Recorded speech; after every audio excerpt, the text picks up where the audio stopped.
Hey, I'm just following orders.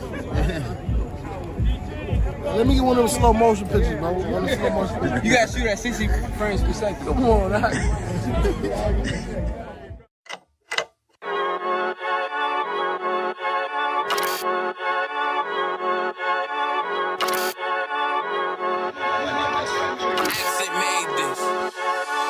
They say they wanna hit that raw shit. These niggas claiming that they bullshit. These niggas better move and coach shit. As if they make the wrong move and coach shit. You see me, they like, ooh, keep on stopping. I'm on my way up and they ain't gon' stop it. They say they wanna hit that raw shit. Coming up, I'm about to bullshit. They see me, they like, ooh, keep on stopping. I'm on my body, real niggas right beside me.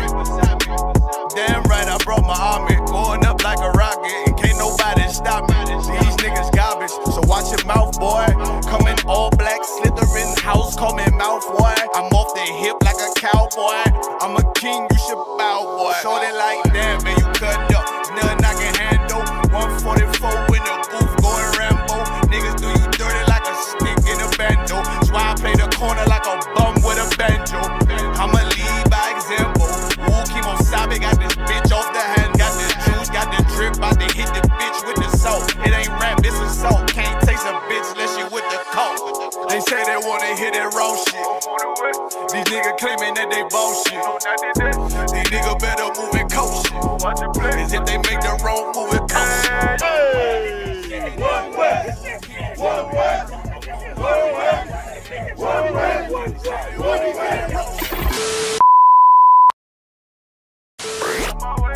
Coming up on my I do it how a veteran be. You better than me. I'm Reggie at the edge of the key. It's all money, no honey. Think you settling? See, you locked up, fucked up, and it's back to the streets. It's One West. You can check the residency. I reside with soldiers died on the soles of their feet. Cause it's death before designer. Ain't no coward in me. Cause I'm cold as a bitch's shoulder. You ain't calling a week.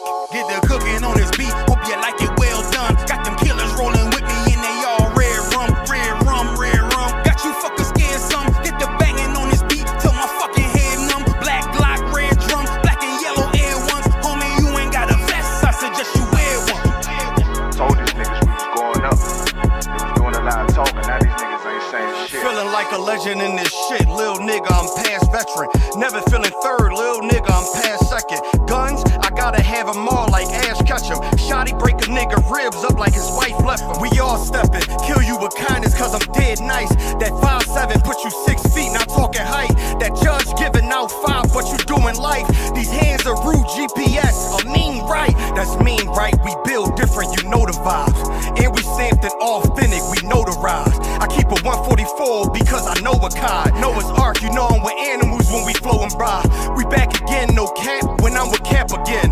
Yeah, they say they want smoke until we matching them. Everything righteous, so you know when we get back at them, you get hit up with a K, but no acronym. They say they wanna hit that raw shit. These niggas claiming that they bullshit. These niggas better move and coach shit. As if they make the wrong move and coach shit. You see me, they like, ooh, keep on stopping. I'm on my way up and they ain't gon' stop it. They say they wanna hit that raw shit. Coming up, I'm about to bullshit.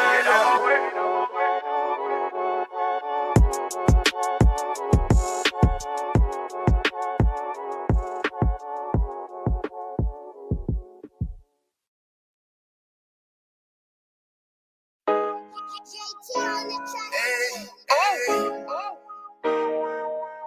Yeah, yeah. Hey, hey. Fuck wrong with you, boy? You know what time it is, nigga. Better watch how you step in. Yeah. But that was my niggas. Hey, yeah.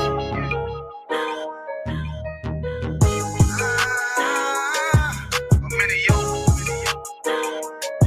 Got my nigga Rewan with me. But that was my niggas, it'll be an honor. You know what I'm saying? Under command in general, yeah.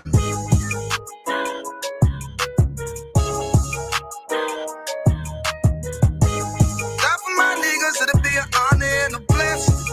Look, hey, straight off the top, I love all of my niggas. That shit ain't gon' stop till we on top and we ballin', my nigga. We be fly as fuck, you know them bitches be stalking my niggas know that shit'll never change, and it's the same with all my niggas.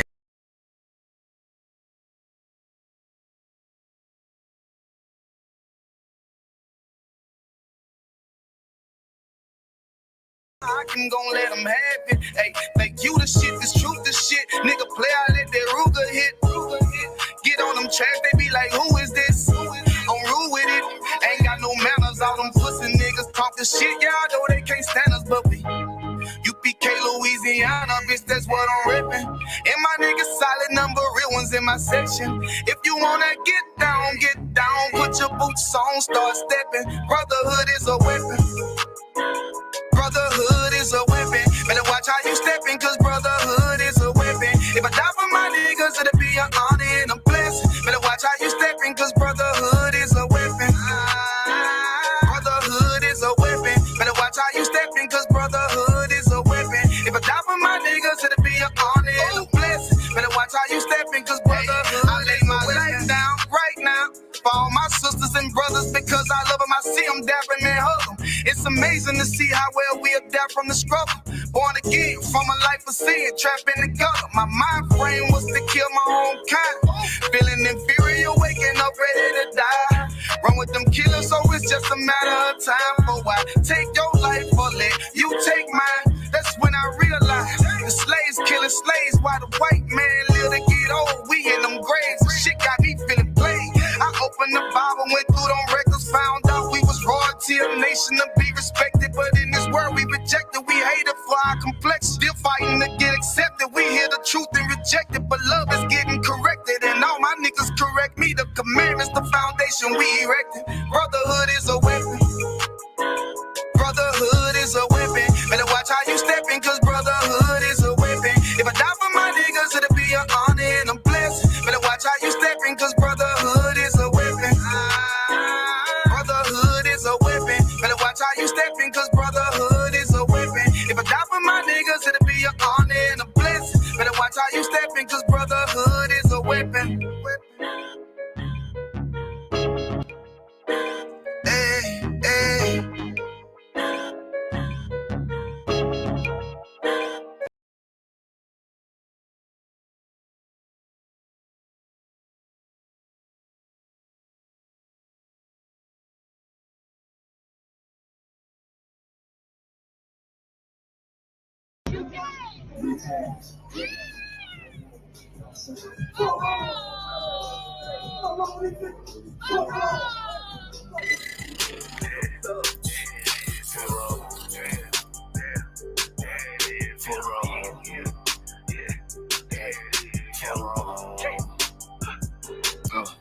I got big rank, you mad, get stained, work hard, then play, bad bitch, my taste, we vibe, we lay, you purple, you gay, delete ass, lil' fame, I won't walk, got the same, for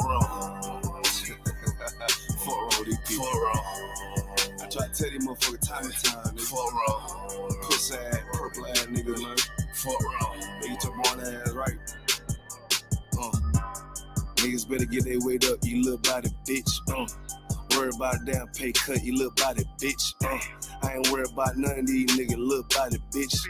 You that scare rag, cow ass little body bitch. Had to fuck around, get my rank up, you little body bitch. And I'm pouring up, yeah, young nigga, and I'ma take a sip. Yeah, all these niggas run down, hate, but tell them zip it, lip. And you a dumb ass, scare ass, what a little body bitch. Damn, and I ain't worried about nothing, nigga, nah, I ain't worried about shit. I got more than one, so you know, nigga, don't reminisce. I spit flavors on these damn beats, niggas better catch a pitch. Never knew a goddamn man be scared to represent. But you a whole ass, dirt ass, little damn body ass nigga. Get body with the damn scripture with your little body ass nigga. Nigga, I'm a true priest, true line nigga, true Zion ass nigga. And you a little boy, a little bitch ass, little body ass nigga. I got big rank, you mad, get stained, work hard, then play. Bad bitch, my taste, we vibe, we lay, you purple, you gay, your leech ass, lil' fame, I won't walk, got the same, for on, I tell them, nigga, for on, get your shit together, for on, work. I'ma do this shit till I rock, you little body bitch. I'ma do your ass like your pot. you little body bitch. And I'm smooth with it, y'all zop, you little body bitch. And I switch nigga on that thought, you little body bitch. And I'ma stay determined like the cars, you little body bitch. And I'm stone cold like a bond, you little body bitch. And I'm a warrior like that Gabar, you little body bitch. And my aim like that a zop, you little body bitch. Need a princess Barbara, you little body bitch. Or anyone down the slide, you little body bitch. Yeah, I keep a couple straps in my ride, you little body bitch. Just in case anyone wanna die, cause I'm body bitch. I got be right, you mad, get stoned, work hard, get played, bad bitch, my taste, we vibe, we lay, we purple, we gay, we lit towns, love fame, hold on, not saying, hold on.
Hey, clap it up, clap it up. Hardest officer of 1,000, Yahweh. And this is the Monday Night History class. All right. All right, do we got the trooper in? Can you hear me? Kawaka. All right. What's going on? Not for 2 hours today? Everything too wild out of while. I can complain, but I ain't. Okay. All right. Go ahead and give me Ecclesiastes 7 and 7 for me.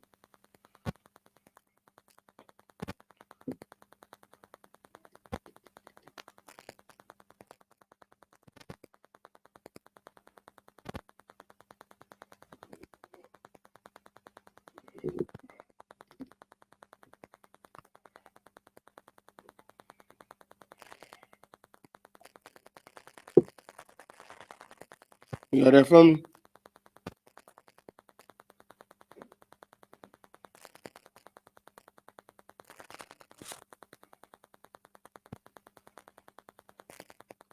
Put that a lot. Your call. Can you hear me? Kawaka, I don't have a chest there. All right.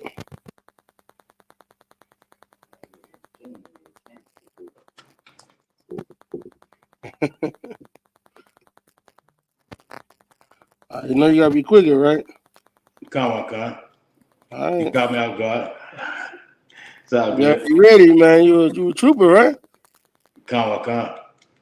You gotta come right. So you sit down, you sign your name, you get set up. You gotta be ready.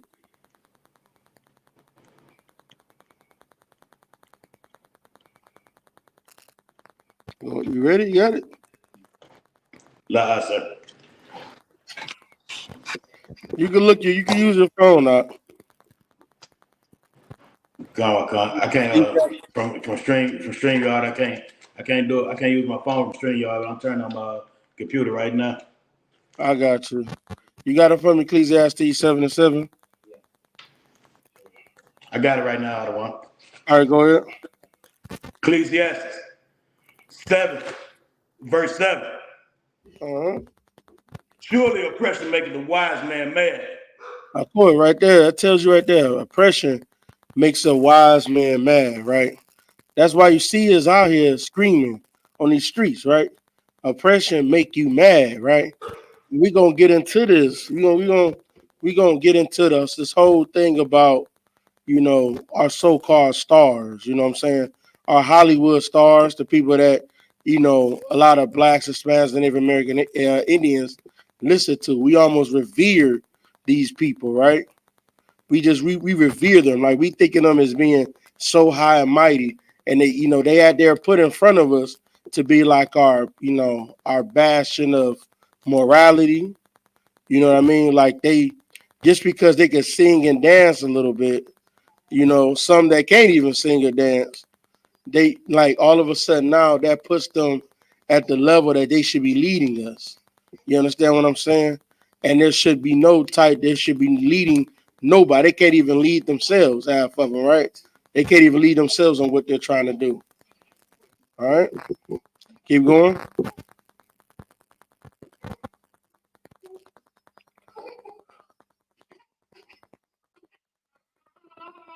Come on. And a gift destroys the heart. A gift destroys your heart. So even though you might have had some oppression and you might have been a little angry about something, right? You might have been angry about it, but now you get this gift. This gift. You think it's a great thing, but in turn it actually destroys you. It takes away everything that you could have had, right? It takes away your integrity. It takes away your character. It takes away who you are as a man just to receive this gift. All right. All right. You got that? All right. Here we go. All right. All right. So let's get to it. All right. So you know about this Diddy situation, right?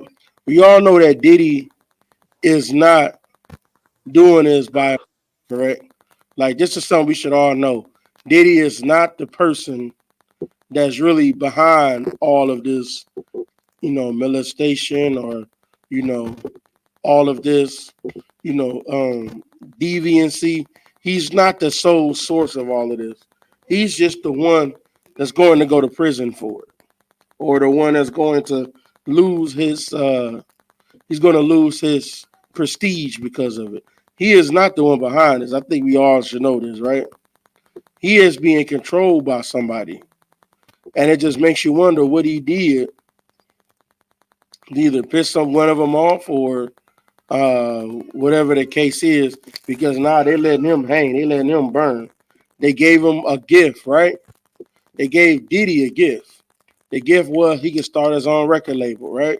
He can get into the industry, be his own boss. Made him a billionaire. They gave him big gifts, right? But what did it do? So it basically killed this man on the inside. Now he's so terrified. Like when Cassie was trying to leave, he had to damn near beat the girl half to death. Right? He had to pay. Rumors going around that he paid the security guards there so that he can get the tape. He paid them 50 grand. I bet them are some rich security guard.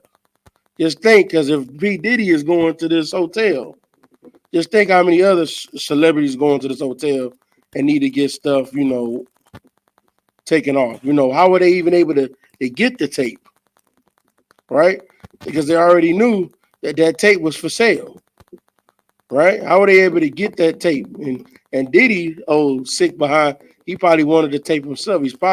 It probably makes him get aroused in a way to see that him doing this to this woman. But that's what happens when you get a gift, it destroys your heart. So now somebody that probably wouldn't be as evil as he is, now that he got that gift from his oppressor, he got that gift, now his heart is destroyed. Now he doesn't even care about his own man. It's stuff going out, all of his former associates are coming out right now saying that he was behind Big and Pac's death. That he actually, his man didn't pay. What's his face? I know the guy's name. They just arrested him for Tupac death not too long ago. They said that the reason why Diddy didn't get in trouble behind that is because this guy never actually gave him the money.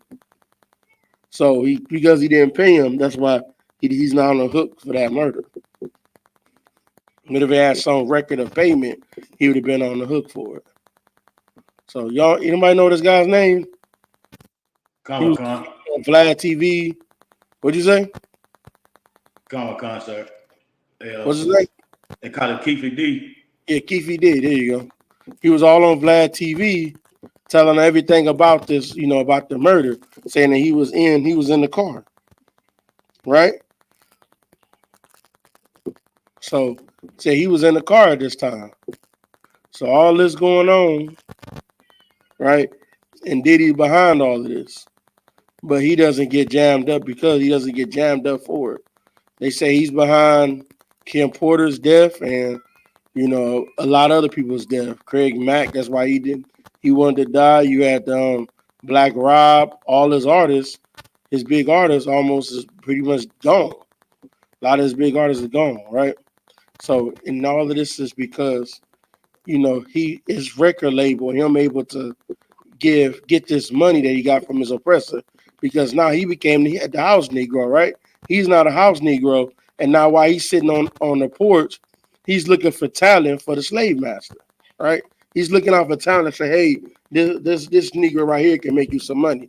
He can sing and dance a little bit. He can make you some money. So now he goes, sources them out, and then to make his slave master money. Did anybody know who his slave master is by name? Salaki out of one. Who's Yeah. slave master Diddy? Yeah, slave master. It's Diddy slave master. Would it be Leor Cohen? Not, I'm sure he might be in there somewhere, but this is direct one. They all got, it's like a web of all of them.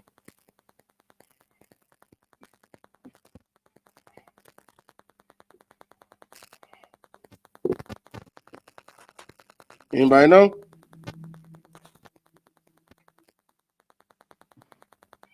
Salaki, sir. And he's a homosexual. Uh, I mean, well, they're all homosexuals, but he's a known homosexual. Go ahead. sir. I was just gonna be simple with it and say Esau, but it's a person name. You saying? Oh, he's in there. You don't know him by name? Sir. He's the president of Arista Records. Help you out a little bit?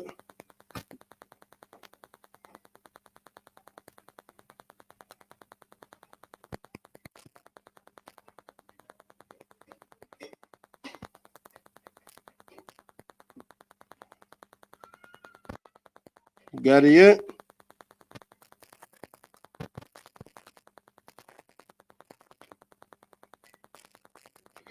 All right, I'm going to give it to you for time's sake. The name is Clive Davis. All right. That's his handler, right?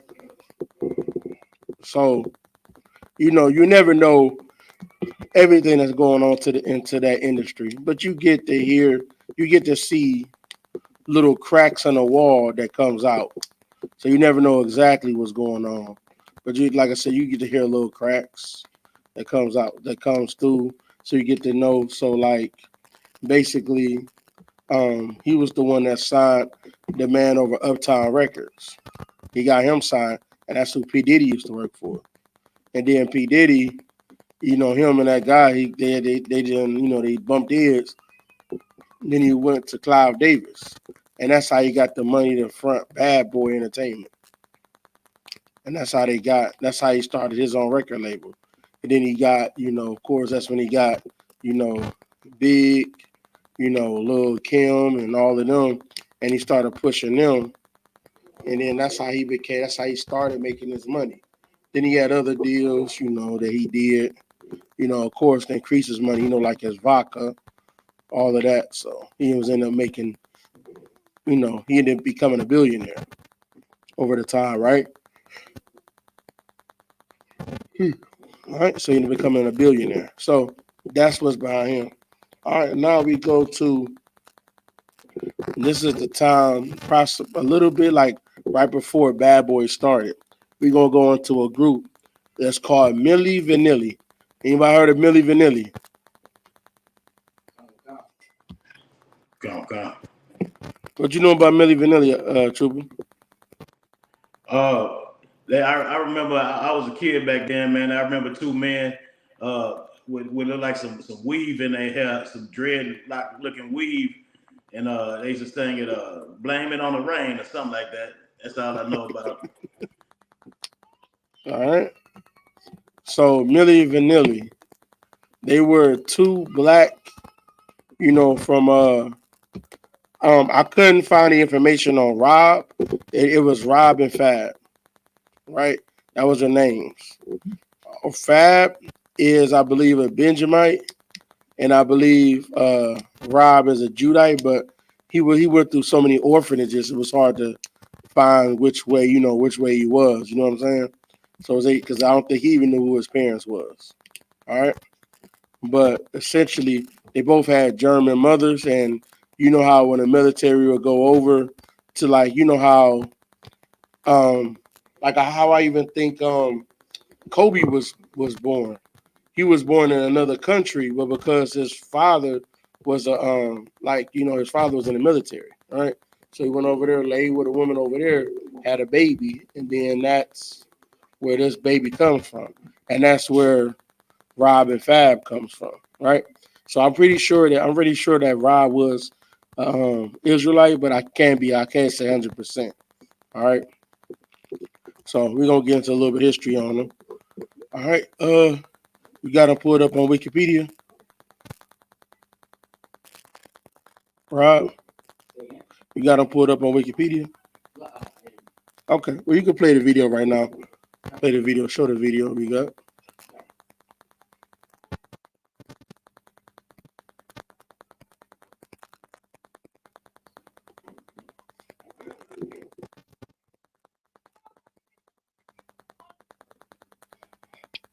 Put them hammers over there, loud as hell.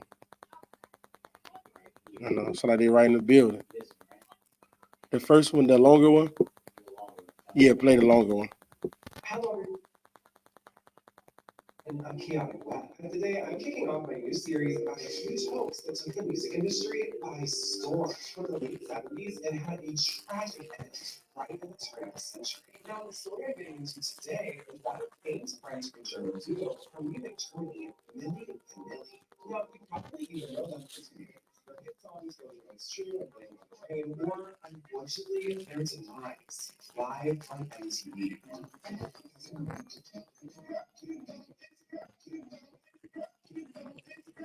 All right, pause that real quick.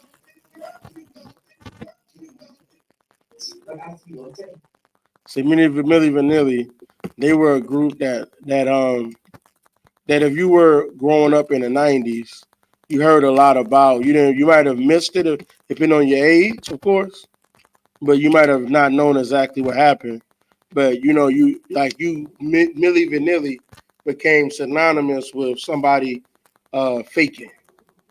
You know what I'm saying? Like the word cap and now no cap. That was Milli Vanilli back in the day, right? Because they were a group that got known, they got pretty much exposed for not producing their own, not singing on their own records. So at the time they said no cap. This was Milli Vanilli, no Milli Vanilli this time. So like I said, this is in the late '80s, early '90s. This is when this group came out, right? But here's the thing: Milli Vanilli got in trouble, or pretty much in the court of public opinion. They were the ones that got it all of the embarrassment of everything when they really fought against doing it, but they got jammed up, and we're gonna get into it. Keep playing.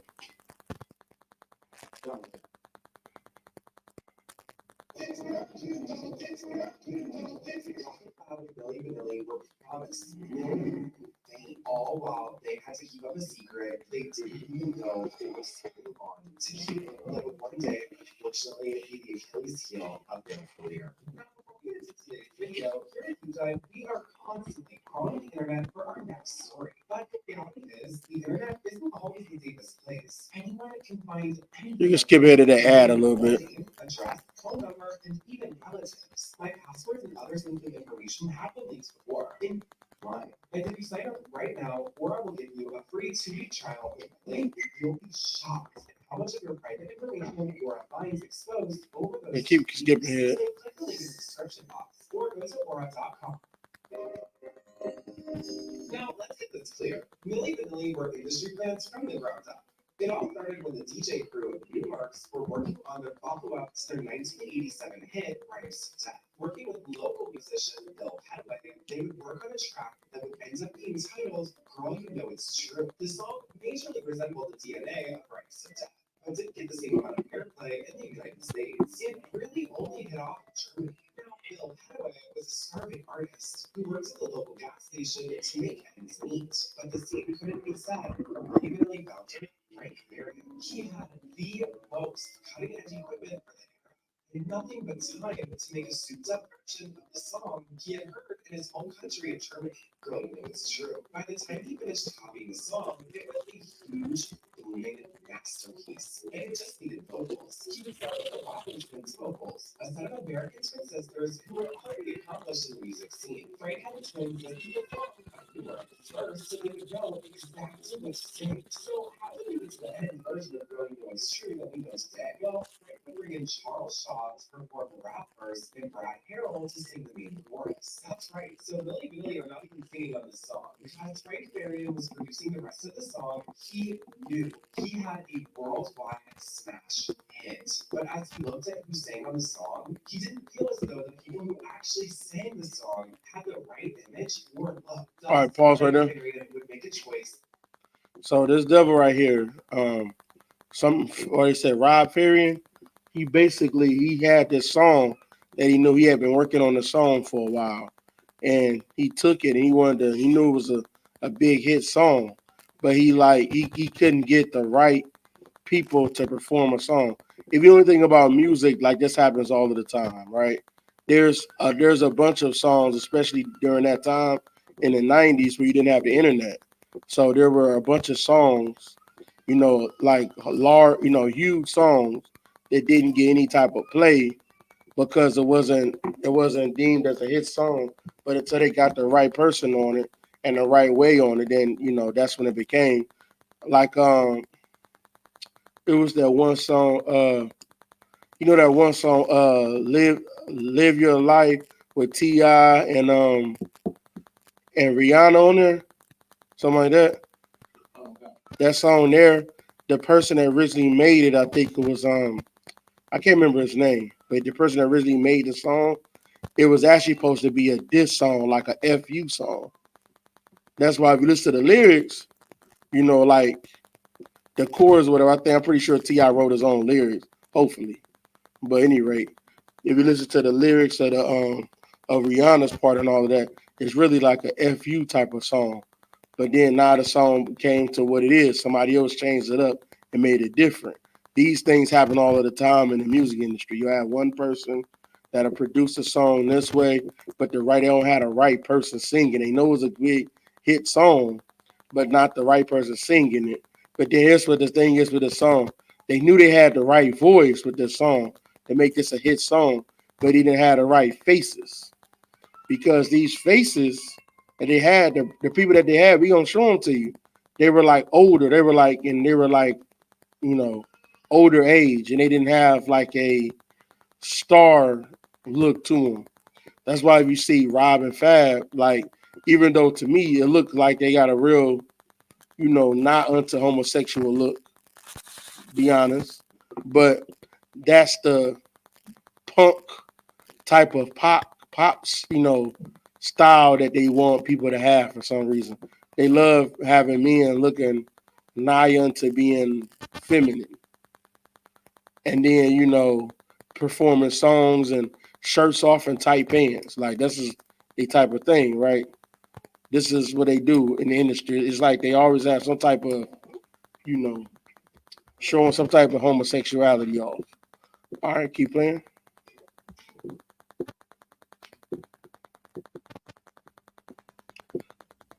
would explode the song, but also ruin the people's lives attached to it. He would enlist the help of a modeling and talent agency to search for actors to run the project. Now, what about the original singers, the Rocco twins? Charles Shaw and Brad Harrell. Frank Marion, the mastermind behind Milli Vanilli, kept them completely in the dark while he was on a search. Brad Harrell was in his mid-40s when he reported the growing was true, and he had already had his big break as a session singer and touring musician. Brad had no objections to a different person writing his project, so don't be living by a party, he was there.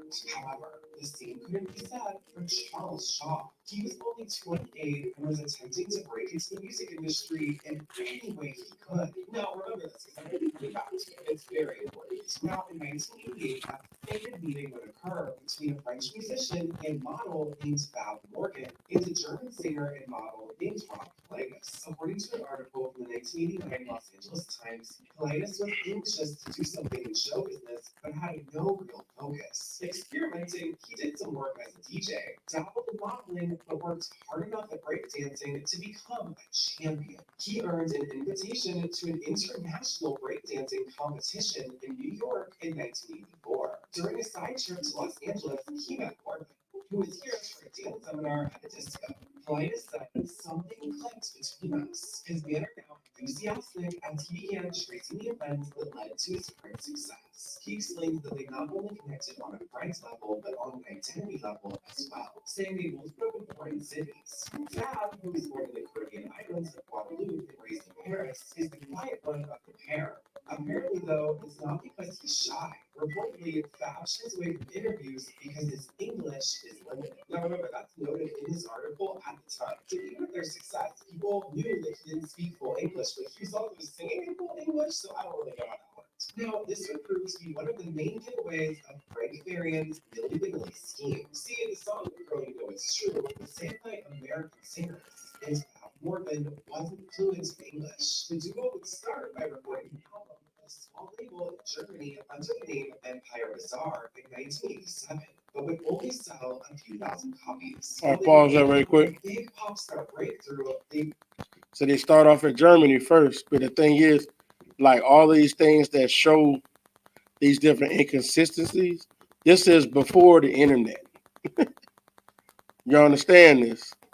People couldn't reach out and tell each other things. It wasn't as, like, all of the media was strictly from the news, was from TV. You didn't get, in the radio, of course, you didn't get any new. You couldn't go to a device like this and find anything out. You couldn't go to this device, right? If it didn't come on your TV screen or on that radio, you didn't know anything that went on in the whole world, right? That's even how America was able to keep our slavery such a secret from the rest of the world.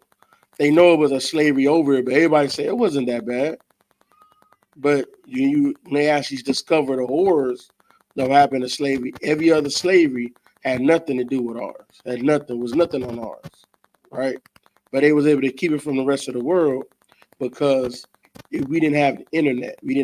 You weren't able to, you can go on your phone right now and communicate, instantly with somebody across the whole planet.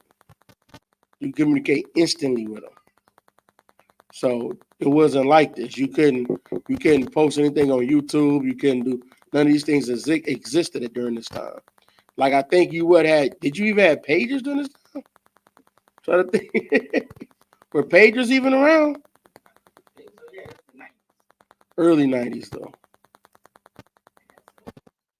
I mean, yeah, they had cell phones. They were like car phones.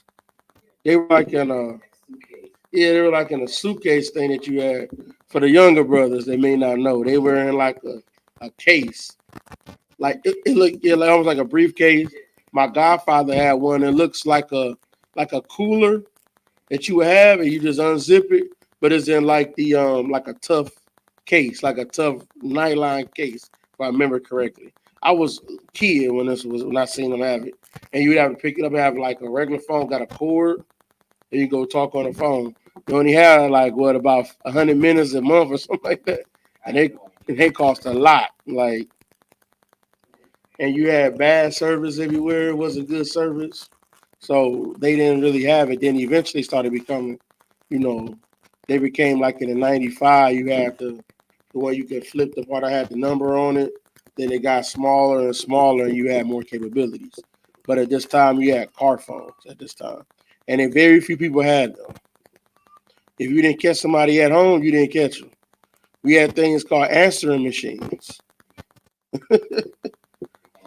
Yeah, we call it voicemail now.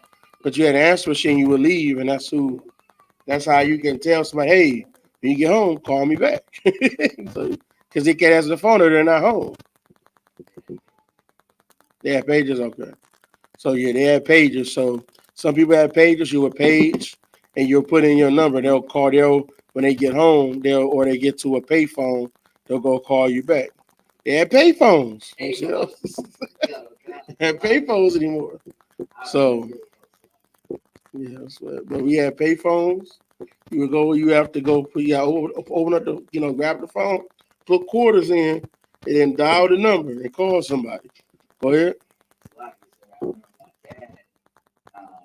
For my mom, so my mom got paid for my dad, and she had to pull over,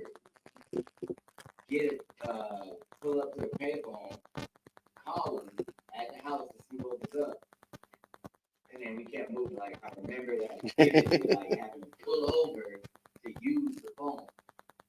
So I remember right around the corner from my neighborhood, they had a payphone out there with the like after the Blue No Keys came out, like they still had a payphone out there. So it was just funny that you said payphone. Yeah, nobody knows what those are anymore. A payphone? What is a payphone? I have an iPhone. What's a payphone? So, but yeah, these days, what these things they had. So, but communication didn't get spread that far, that fast as it does now. I know it sounds like I can barely remember that time. You know what I mean? It seems like it was so far away. It seems like we've almost always had cell phones now. But I can vaguely remember a time when we didn't have this different technology. But all right, keep playing.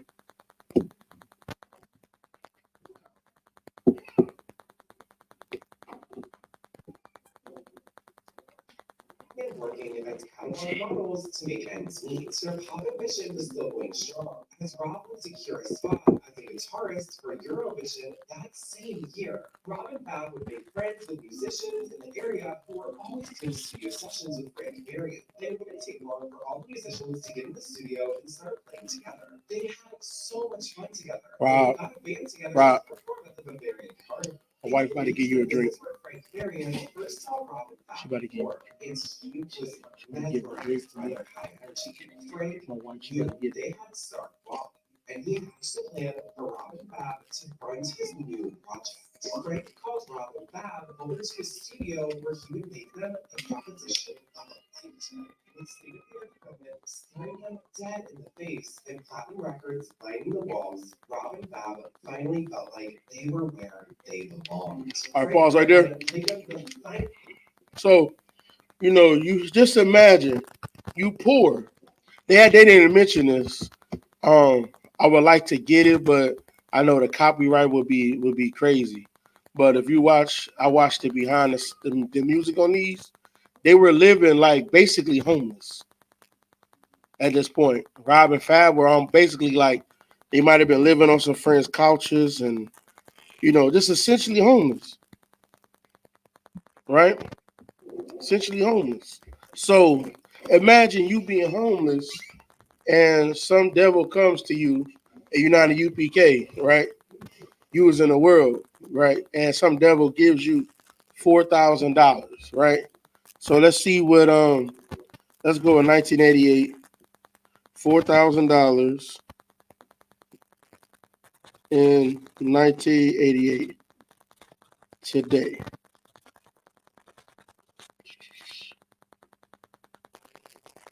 It's about 10,500 a day, right? It's about 10,500 a day. So imagine you broke, you poor, like you don't have no money. barely trying to survive. You modeling, trying to make a little couple dollars. You don't really have a place to stay, any of these things, right? And somebody gives you 10 grand, right? Remember, this is before the internet now. This before the internet. This before you can look online and hear about how the deals, how these music deals, how they actually are, raping people. This is before that. You gotta remember, we didn't really start learning about the evil of record labels and record deals until like the mid 2000s.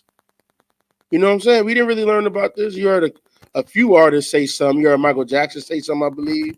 We talked about Sony. That might have been the end of the 90s, but that was just him. But your Prince, you know what I'm saying? You have some artists that would say this, but it wasn't a large thing like a lot of people know. Like now, if you talk to anybody that has rapped one song in their life, they know that the record labels are trash at this point.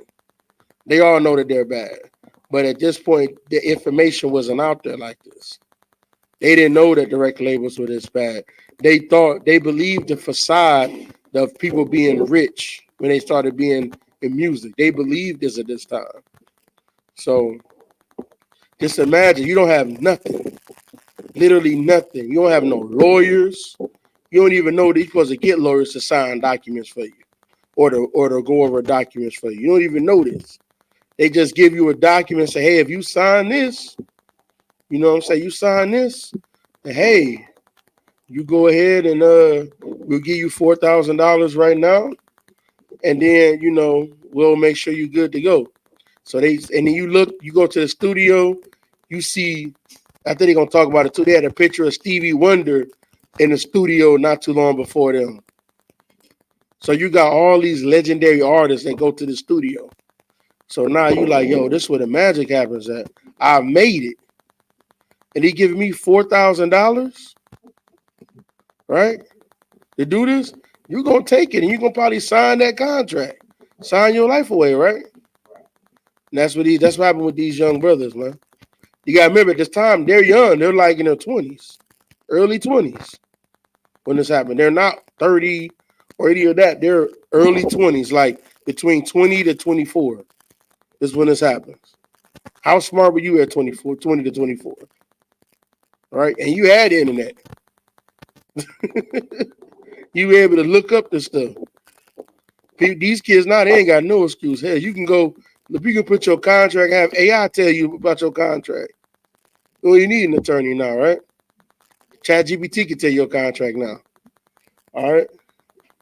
Anybody got anything? Anybody got anything they want to ask? Anything like that? I'll take a little second.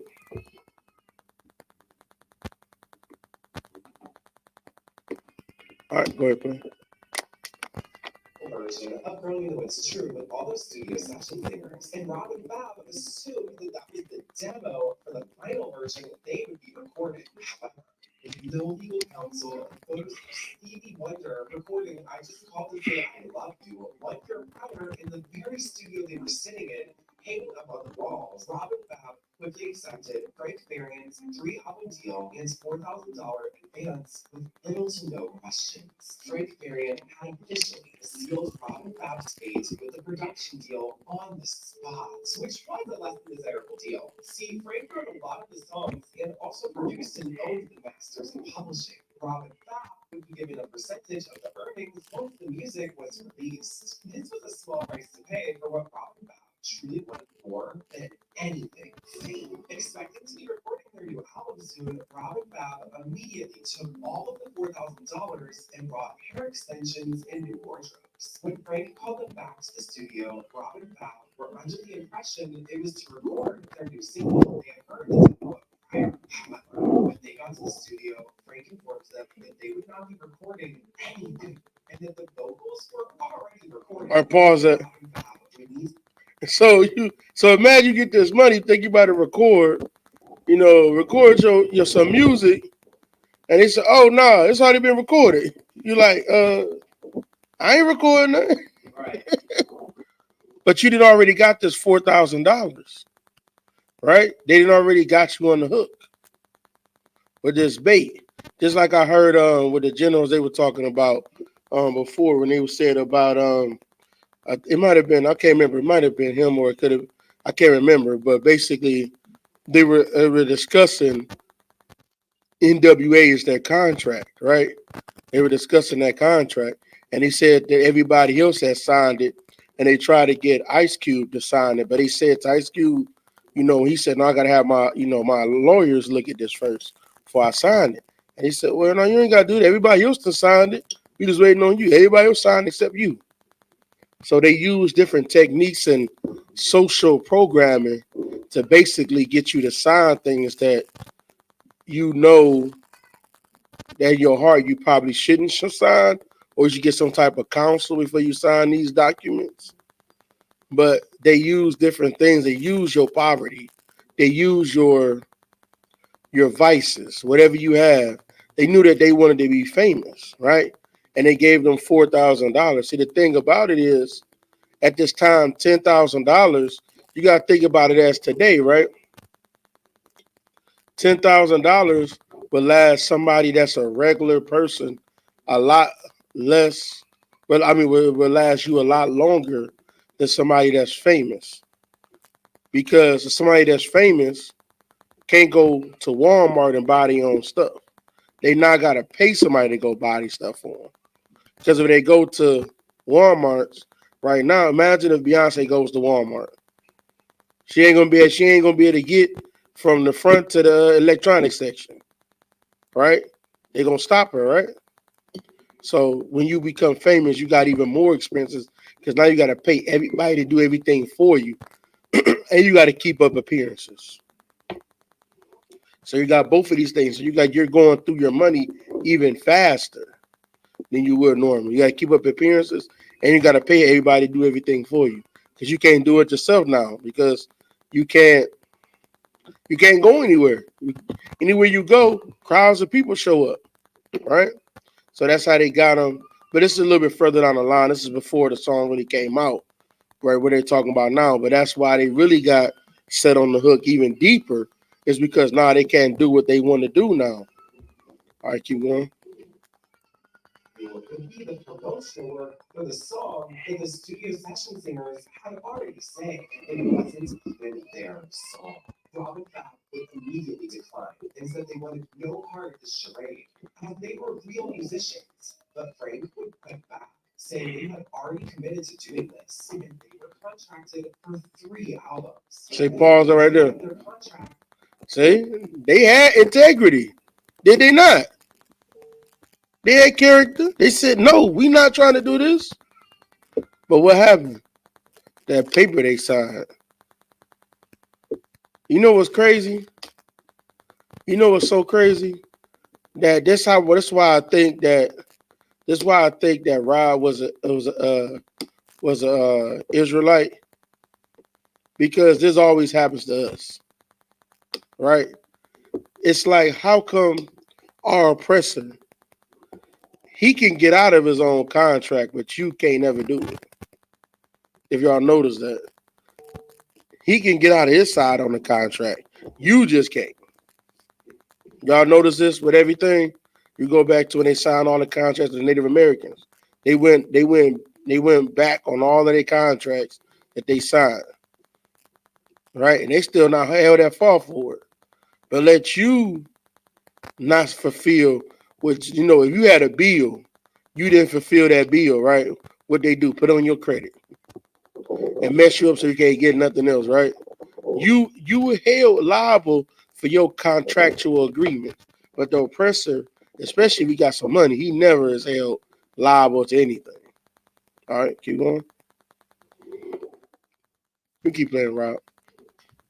All they need to do is pay back their $4,000 advance. But unfortunately for Rob and Fab, they had already spent it. With no one advising them, they were all alone and scared of Frank Farian. They didn't have enough money to pay Frank back. Thus, they agreed to promote the project until they paid back their advance. Now, this contract doesn't seem upfront at all. Sadly, they have actually had proper legal counsel. They probably would have never had to deal with this farce. But nonetheless, on November 24th, 1988, Hamza, a German subsidiary of BMG, would release Girl You Know It's True by Robin Thicke, now going by the group name Milli Vanilli. The song soared to the top of the German charts. It was an absolute smash hit in Germany.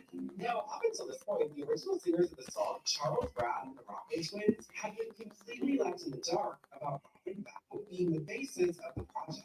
And with Robin Thicke being worldwide celebrities, Frank counting his points, and Brad already being an established musician, the only person upset and taken by complete surprise was Charles Shaw. The last thing he expected from that $6,000 recording session was a smash hit record. All of the singers didn't even know that the song was going to be used as is, and just started hearing it booming from their radios with no real warning. Charles, being the upset one of the group, immediately threatened to go public with the story, but Frank broke him off and hired a new artist to record Milli Vanilli's raps for the rest of the album, named John Davis. So if you got that means Girl You Know It's True has actually a different rapper than all the other songs on that album. Which I guess, like, y'all, for Jean, we still believe in every single on each of those tracks. So I guess I'm not going to talk. People just don't know, but that just seems like something people would catch. Charles would quietly back off for the time being, and Frank would attempt to batten down the hatches, making it certain the original singers never met Robin Thicke, and reminded them all of their contracts included non-disclosure agreements. You pause that real quick. Robin Thicke during all of this. Well, with the success of Girl You Know It's True, their careers were skyrocketing. So you see, even the other people, they got them on NDA agreements. So now, is it up? Okay. Yeah, so they got them on NDAs. So now they can't talk about what's going on. So see how they got everybody on the hook? Just like that, all of the singers. It was just one that was that he was upset about it. So they ended up having to pay him off. Right? They paid him off. You want to say something?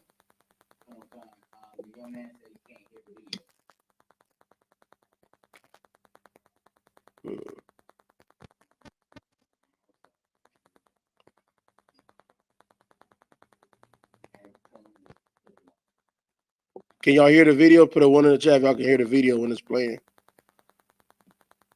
Did you click it onto the StreamYard? Mm-hmm.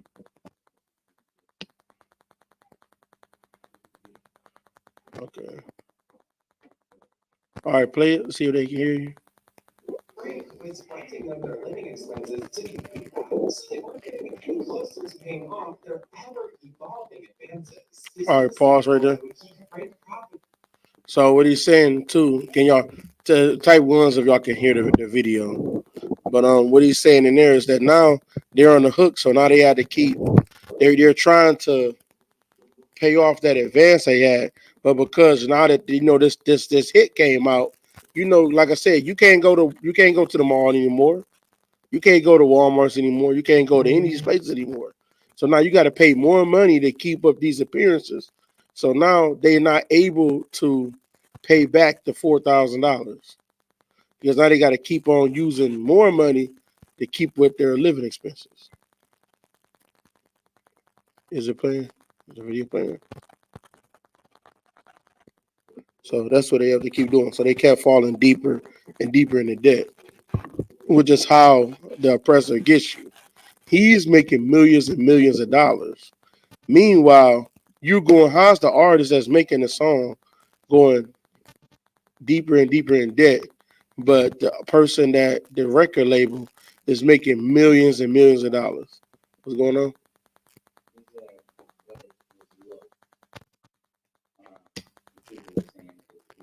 Okay. Can you turn it up on YouTube? It got like a little volume thing on the Okay.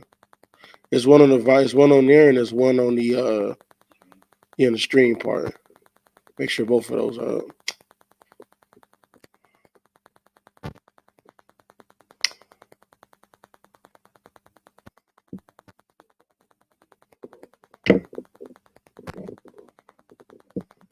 It's usually like right on the side. If you put it right next to right. If you click like the icon for whatever stream you're trying to put up, you see on there it has like a volume thing on there.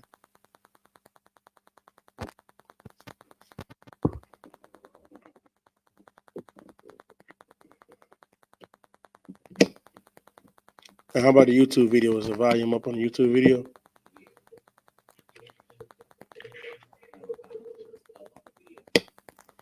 Okay. All right. Shalom.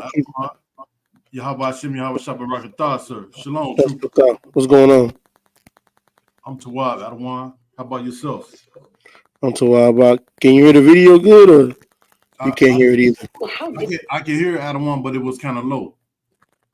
It was low. Okay.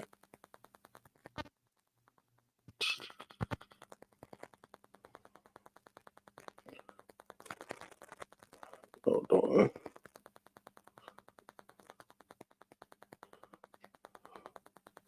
Let me see.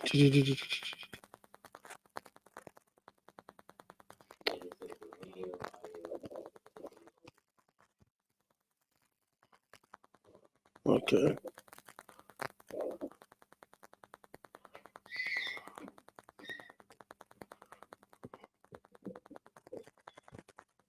Let me see. All right.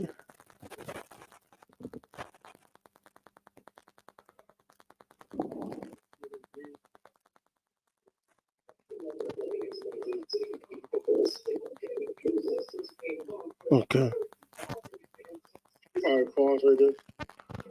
Okay, yeah, it's kind of low. I'm not sure how we can fix that. It's still having a little static. We gonna fix the static in the microphone as soon as possible. All right. Let me see. All right. Let's keep on trying to play it. I'll try to summarize it. All right. Keep going. And Robin found working their asses off. They needed basic living expenses, and that forced them to promote a farce they never wanted a part in the first place. So what did they do?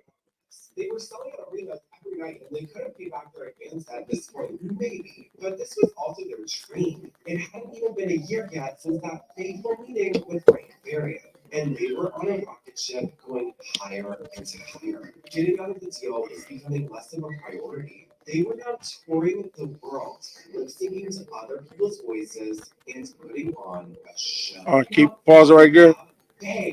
So now, what's going on? Basically, what's happening is, as they're, this song is a smash hit. It's going higher and higher and making all of this money.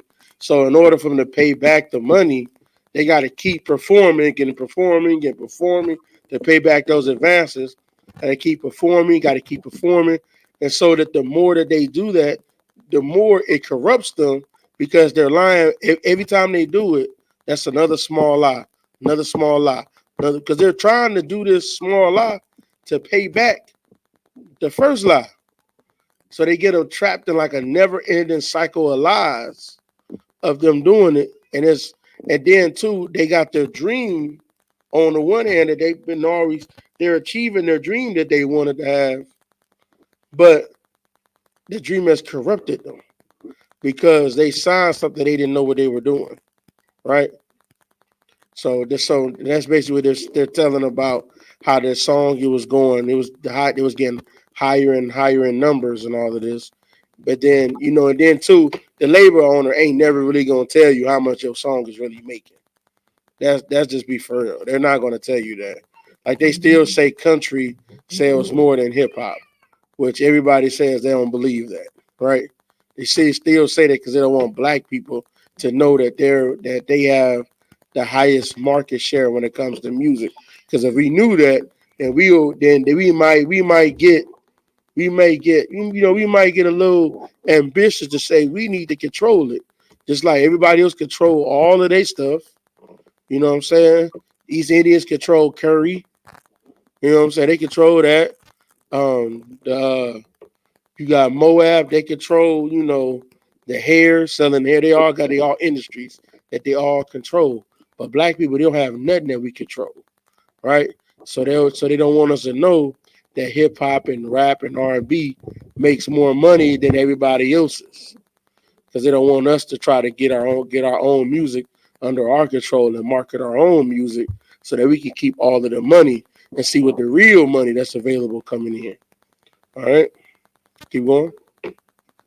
Frank let them use some of their own vocals on their next album. Frank refused. They would continually go along with the charade and caught the attention of another Merlin's Group subsidiary. This time, a label who wanted to sign Milli Vanilli directly and rework their first European project titled All or Nothing into the American smash hit album Girl You Know It's True. Now, nearly 10 vocalists are credited on the album All or Nothing, none of which are Rob or Fab. Only their photos appear on the cover, but this new label rework would go as far as to credit Rob and Fab as the vocalists of the album, and then just go on and release the record. This is when Girl You Know It's True would reach number 2 in the United States, and Baby Don't Forget My Number would hit number 1 on Billboard. This was major for Milli Vanilli, as they were now worldwide sensations. One day, while touring at a theme park in Connecticut, MTV was doing a live series special with Milli Vanilli. However, when they opened up with Girl You Know It's True, the hard drive would get stuck and repeat the lines, girl you know it, girl you know it, girl you know it. It's stuck, girl you know it's girl you know it's girl. 80,000 people, girl you know it's girl. Yeah, I couldn't repeat it 50 times. Girl, you got a whisper, so I stopped the panic around stage. Trudy Brown used to work at MTV, ran after me. I didn't want to go back to stage. I didn't know 80,000 people waiting. I said, I have enough. I quit.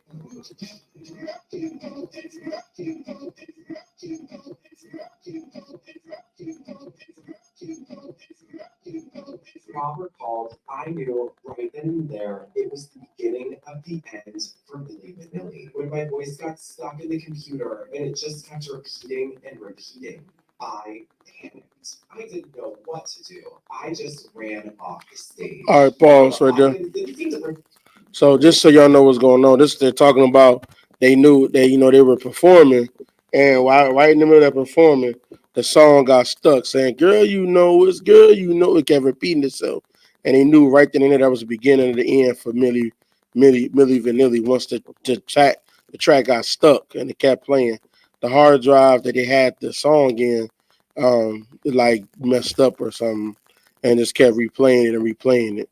So once it got stuck, that was a wrap. And they said they knew this was the beginning of the end for them. All right, keep going. Clearly noticed at home or in person, but journalists, those certainly did. All right, pause right there. They said nobody noticed. Most of the people didn't really notice, but the people, the journalists noticed this. And then they started putting stuff out, telling what was going on. So that's how they knew the whole charade was up. You know?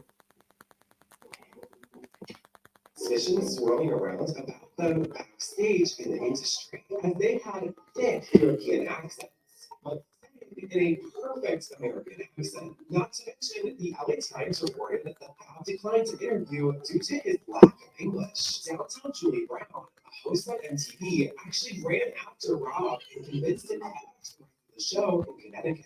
She had to yell and curse them out, but they got back up there and things went off without a hitch. Weeks and weeks would go by with no coverage of the incident. They would set out on tour and even release their fourth single, Blame It on the Rain. And that would go number 1 as well. So they're on a rocket ship of success, all while their empire is crumbling locally and no one's really seeing because the internet doesn't exist yet. Now, Charles Shaw, the rapper on Milli Vanilli's hit single, would run to New York Newsweek and openly expose Milli Vanilli. But Frank Farian would reportedly pay Charles over $115,000 for a retraction and his continued silence. All right, pause right there. Pause right there. So now he's telling that basically once it happened, it was already some little rumors going on that people thought that they had had been faking it or whatever. So then the person that just had been rapping for him, as soon as he heard that happen, he went and ran to the media and saying that he knew that it wasn't them doing this, but then Rob Farian or whatever his name is, he went and paid him $150,000 to shut his mouth, basically. But everything was starting to crumble, like everything was starting to crumble behind them. Like I said, this is before the internet came. So nobody knew. So like, if this happened I think they said it happened in Connecticut. But if you live down here in Atlanta, you don't know what's going on in Connecticut. You don't know about it. There's no way for Connecticut people and Atlanta people to just talk like that, right? Unless you know somebody that went to the show and they told you. But then how you gonna be able to tell everybody else that this is what happened, right? The word spread so slow, you know what I'm saying? It was starting to spread, but it was spreading so slow. So nobody was able to really like know what was going on. All right, keep going. Like we're taking it back, but does that really do anything? Comment below if you think our attraction really does anything at all. Now, like I said, because the internet was still obviously not around, the news did not spread. And Frank Farian had successfully damage controlled his way out of the Milli Vanilli lie being exposed. But the lie was only getting more convoluted and complex as time went on. See, the situation would completely escalate when Milli Vanilli would win a Grammy Award from the Recording Academy for Best New Artist. A duo Frank Farian put as a front for the actual Milli Vanilli won a Grammy. Just to put that into perspective, I think they had as many Grammys as Britney Spears has, so that's like a pretty big deal. This put Milli Vanilli and specifically Rob on a complete life high. When he interviewed by Time Magazine, Rob would say, musically, we are more talented than Paul McCartney. Mick Jagger, his lines are not clear. He don't know how he should produce a sound. I'm the new modern rock and roll. I'm the new Elvis. All right, pause there. And see, even Rob, he started getting beside himself. He started saying he better musically than Paul McCartney and all types of people. He faking it, but it's like, but he started to think that he's doing it now. It's like I heard what's his name? Uh what's his name? From Andre 3000. He was they had an interview with him recently, and he was saying that he don't think it's right for people to be that famous. He said it just does something to you. That's what happens here. It does something to you. So even though like he starts to think that his own fame is because of him, not because of this lie that they manufactured. You know what I'm saying? So he starts to think of that. Now he started to say he was better than Paul McCartney. And these people, if you don't know, during this time, Paul McCartney was Justin Bieber. Like, and well, Justin Bieber kind of died down now, but when Justin Bieber was around, when it came to Esau, he was Justin Bieber. Paul McCartney. He was their Justin Bieber. Like that was their guy. So he to say he was better than them, that's like somebody saying when Justin Bieber was hot, he's better than him. I don't know who they got hot out now, but let's just say that's like him saying that. All right, keep going. But still, like, yikes. It seems as though the entire image and sound got into Rob. Now, this caused for a string of bad press about the group, and Milli Vanilli was quickly fading into the background, but not without various late night shows getting their takes in about the two vocalists. Things were really, really bad, and all of their friends seemingly jumped ship. Good job for Milli Vanilli. It says the top 10 new jobs for Milli Vanilli.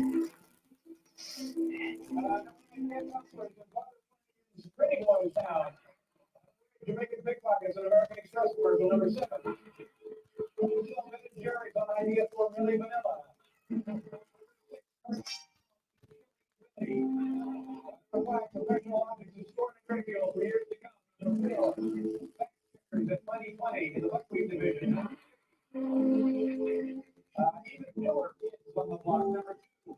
Extremely groovy crime books. Number 1 new job for Milli Vanilli for parents is as long as we don't hear from them. So pause right there real quick. So like how Saturday Night Live starts, joking on people. They were joking on them. They became the laughing stock everywhere. And it's sad because they didn't even do it. They got suckered into it. It's like everybody, just like how, the public got suckered into it. They got suckered into it as well. And they became the laughing stock of all music of all people in music. They became the laughing stock of everybody. So imagine being up that high, and then now you're the laughing stock of everybody, right? Damn near terrible, right? And especially like I said, it ain't like they came and said, "Hey, we gonna come and fake the funk." They ain't do it. Everybody else around them did it and made them basically made them comply, complied them to do the lie to everybody. All right, keep playing. Was nothing compared to what Frank Farian was about to do and the trigger that he was about to pull. With increasing questions as to who actually sings their songs, and with the growing public pressure, along with the fact that Rob and Fab were insisting on singing the next album themselves, Frank Farian decided to throw them to the wolves and fire them. According to a press release from the Washington Post, Farian said he was forced to go public when the two men who do an energetic but sloppy lip sync performance in concert reported earlier this month they wanted to sing on their sequel album. I said, no, I don't go for that. Sure, they have a voice, but that's not really what I want to use on my record. So he refused to say who had actually done the singing. Farian said the album's title song was already recorded when the dynamic duo first showed up at the studio. Farian said the album's title song was already recorded when the dynamic duo first showed up at the studio. Frank saying, it suddenly clicked in my mind, and it was kind of evident. I had the music. They were the people who wanted to perform outside. And I said, hey, let's put that together and make a great record out of it. Milli Vanilli was being exposed as a farce. This news hit fast. All right, pause right there. Milli Vanilli's American label. And you see what the devil did. The devil was the one that put it all together. He put the singers, he put the act, Rob and Fab, and made them sign a contract to lie to everybody. And now that when it was starting to be shown that it was a lie, Rob and Fab saying, yo, we want to sing on our next album. We want to do it ourselves and be a real artist. Which they learned how to sing, okay. But it wasn't to that quality to be a star, to sing, right? They wanted to sing. So instead of them going as admitting his fault that he's the one that set it all up, he sells them and says they the ones that did it. Well, he was the one that set up the whole deal. Boy, devils ain't nothing, boy. He is something. They is the devil. That's what they is.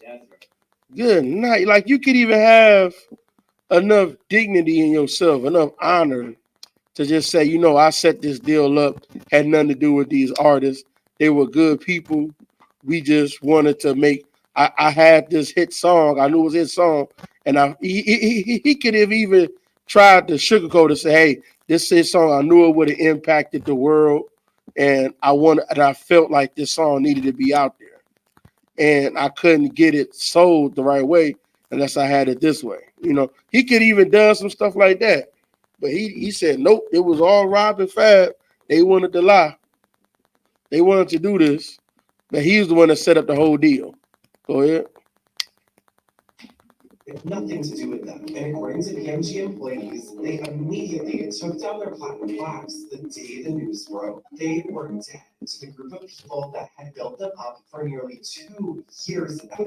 And the American public would have a field day. Robin Fab scrambled to put together a press conference that was high-spirited at best and sloppy at worst. The main point of contention that Robin Fab seemed to perceive was that they were unable to sing. But it seems that the American public were actually just more upset about being so publicly deceived, which is nothing against lip syncs, but I will say, this was a big, this is not someone singing with their own voice or lip syncing to their own voice. This is an entirely different artist backing a different image. Now, Robin Fab would sing their hearts out in the studio as soon as the news broke, trying to convince everyone at the press conference with a video of them singing.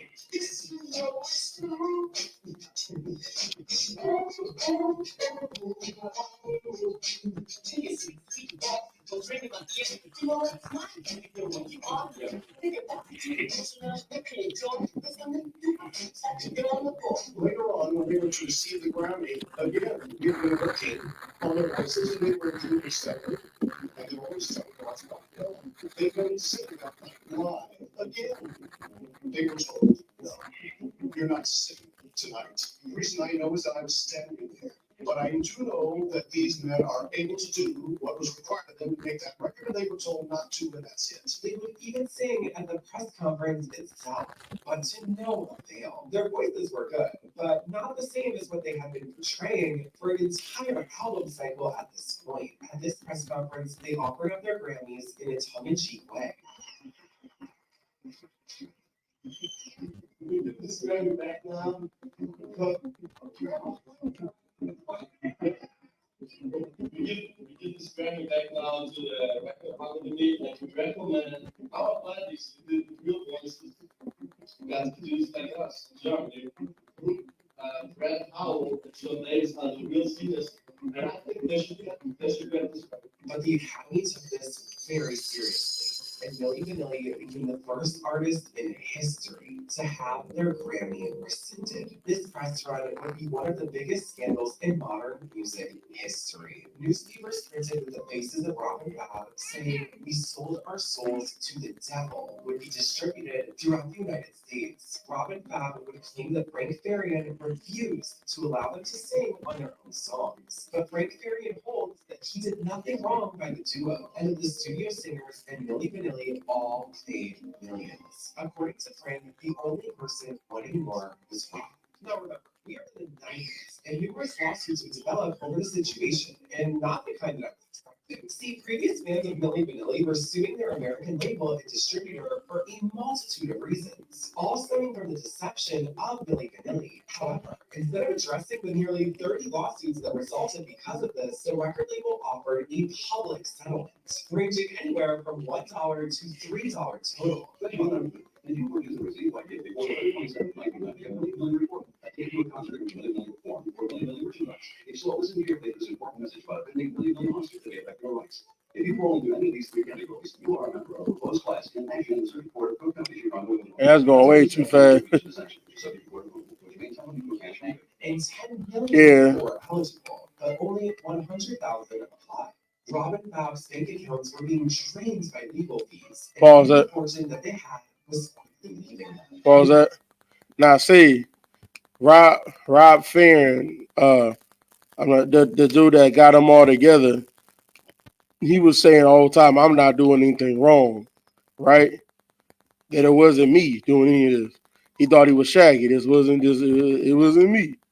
You know what I'm saying? That's how you playing. That's how you playing the game. It had nothing to do with him. He set the whole deal up, and now Rob and Fab, Milli Vanilli, they hold whatever they had in their accounts from doing all of this singing and performing is now being drained from legal fees. But if you've seen the record label, they didn't pay out that much money. Rob and Fab had to pay it all out. See, when they get you as a singer, you're like a contractor to an extent. All of the blame comes to you. Whenever fees come to you, and the company that you signed to gets all of the profit without the work. They don't have to provide any of the health care. They ain't got to provide none of these things. They just sign you up to do the job, and you do the job, and they keep all of the benefits. They keep the prestige, all of that. But as record label, they paid almost what? It said $1 to $3. And then what it said? They didn't pay all of anything. To all the people that signed up, only 100,000 people signed up to go against the class action lawsuit because they knew this is during the time of not having the internet. So only 100,000 people signed up. So the only thing he had to pay was $300,000 at the most. Y'all hear that? And this song made millions of dollars. These songs made millions of dollars. Like, you think because they lost the Grammy and they lost all of this, okay, do you think all those CDs that people bought, that they were able to return them now? No. They didn't lose no money. The only thing they lost was $300,000 but they might have made that song. They might have made 10 million. You know, this song, they probably had songs like this going on commercials. You know what I'm saying? Making money on making stacks on top of stacks, just making money.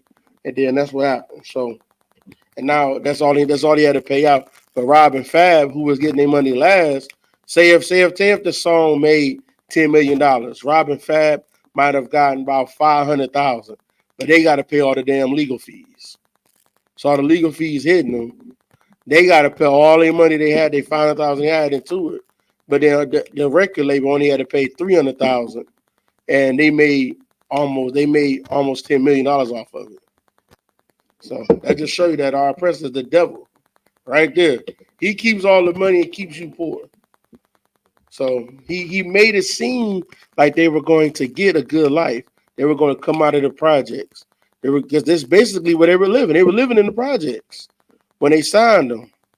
But they said, you know, they were trying to be models and they were just trying to do whatever they could to make some money, right? And they found them, and that's what happened.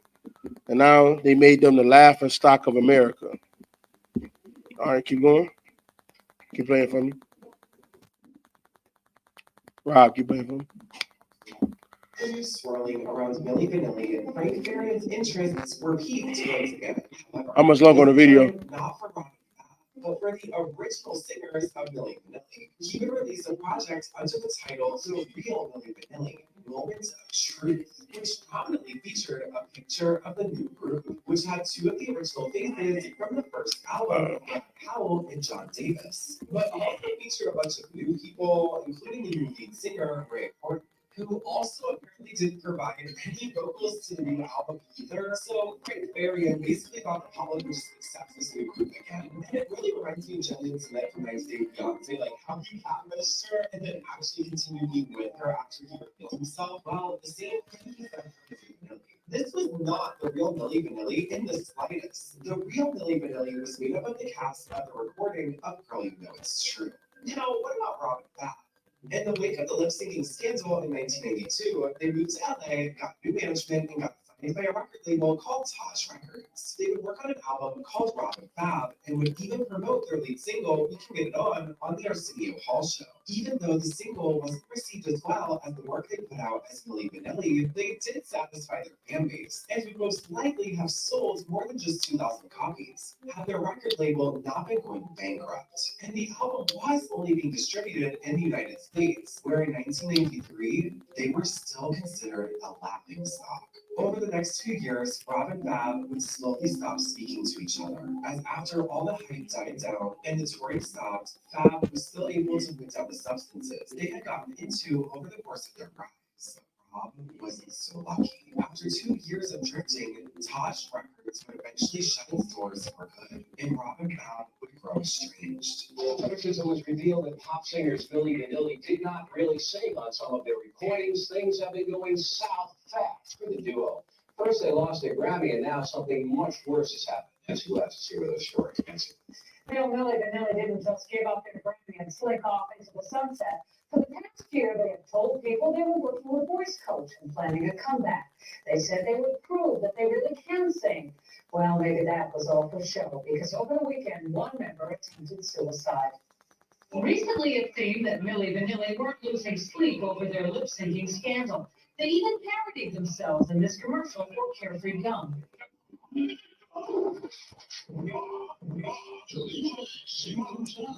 But over the weekend, one half of the duo, 27-year-old Rob Pilatus, seemed to be in anything but a lighthearted mood. It was at this hotel in Los Angeles early Saturday morning that police found him ready to take his life. He was hanging by his hands on this. I walked up to him and I told him, no, you don't do this. 4:55 a.m., Rob Pilatus made a call to the offices of the Los Angeles Times to have a reporter take down his last words. Receptionist Jerry Wing answered the phone. I could tell by the authority this man was in there was no shape at all. And I went to question him and he said, oh, please. He said, just put me through. This is an emergency. So an editor from the paper contacted local deputies who quickly arrived on the scene and found him on the balcony of room 910 of the Lamontian Hotel on Sunset Boulevard, drugged, bleeding, and threatening to jump 120 feet to his death. All right, pause that. Pause that. So you see the man, he about to, he wanted to commit suicide and, off himself, right? Take his own life. He wanted to do that because of this. They had parodies of them singing it. You know why they did these parodies, right? Come on, let's be real. They didn't have no money. All their money was gone. They didn't want to, I'm sure they didn't want to do these parodies. They did that because they needed money. So now they had to make a bigger fool of themselves. See, they were already making a fool of themselves by lying. So now it wasn't that far of a stretch to make another fool of yourself once the truth comes out. See, that's how they get you. You do a little bit. Now they get you with a lot of bit later on, right? The same that they do with all these people here swarming around Diddy. They can do a little bit, then they do a lot after that. Anybody got any questions at all? So like the other one, if I could. Go ahead. I saw earlier in the video a quick glance of the label Arista. Yep. Arista Records. Yep. So were they up under Clive Davis? Yeah, Clive Davis is the president of Arista. So yeah, they were under Clive Davis, who Clive Davis is also over Bad Boy. Gone. So same group. So same small hat devil on over both of them. That's why we named the class like we named it. So that's how it came to all of these different things. So and like I said, they love to they like to get you to, what's the word I'm trying to use? To get to, like, they love to try to get you to like to make yourself so you can be blackmailed. They love to do that to you. So they love to do that to you. So now they can blackmail you to whatever they want to do now. So go ahead. I got what you was trying to say. They love to get you in compromising positions. Exactly. They love to make you compromise yourself. Sir. They love to do that. They do that with everybody. They get you to compromise yourself. That's why they were having the Diddy parties. Why do you know who was known for doing parties like Diddy? Clive Davis. He has a party after the Grammys every year. Did y'all know this? Lies. He has a party every year after the Grammys. They call it the Clive Davis or the Clive party after the Grammys. You know where Chris Brown had a issue with Rihanna? Come. They said we're gonna meet you at the Clive party. It was right after that. This is literally right. They're talking about this. You know what, Whitney Houston? She died right there before the Clive party, and they said they while Whitney Houston was dead upstairs, they having a Clive party downstairs. Yeah, Clive Davis party. I don't know. Do I think he might have something to do with a lot of these? You never know. But it seems like it's always going around this man. Come. He wants you to compromise yourself. You know what I'm saying? Chris Brown ain't never been the same since that day, right? Whitney Houston is gone. And the person that her daughter is gone, and the person that her daughter was dating was gone. All three of them is dead. The only one left is Bobby. What's his name? Bobby Brown. He the only one left. Right. His wife, his daughter, and his daughter's husband to us, of course, is gone. All three of them gone. And all of them surrounded by the Clive Davis party. So, like I said, Clive Davis. There's a lot of there's a lot of stuff swarming around Diddy. There's a lot of stuff swarming around Clive Davis as well. Yeah. Just saying. So let's try to finish this video. Go ahead, real quick.